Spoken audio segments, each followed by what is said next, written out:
Share market मोठ्या प्रमाणात volatile झालेलं आहे आणि या घसरगुंडीच्या वातावरणामध्ये स्मॉल कॅप किंवा मिड कॅप मध्ये SIP करावी की करू नये या संदर्भात मोठं वादळ सुरू आहे।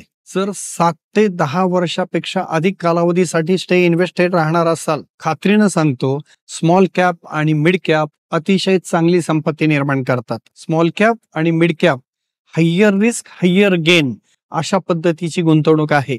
तुम्हाला मोर दॅन 7 to 10 इयर्स जर स्टे इन्व्हेस्टेड राहायचं असेल, मार्केटच्या चढ उतारांमध्ये तुम्ही जर सातत्यपूर्ण गुंतवणूक करणार असाल तर खात्रीनं सांगतो स्मॉल अँड मिड कॅप मध्ये मोठी संपत्ती, मोठा कॉर्पस निर्माण होईल।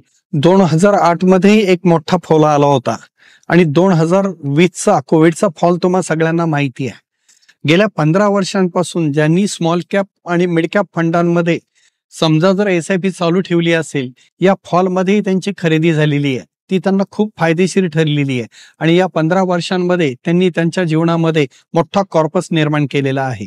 स्मॉल अँड मिड कॅप फंडामध्ये SIP करायची नाही असं काही करू नका, ही चूक ठरेल। Small and mid cap fund संपत्ती निर्माणासाठी सर्वात उजवे ठरू शकतात।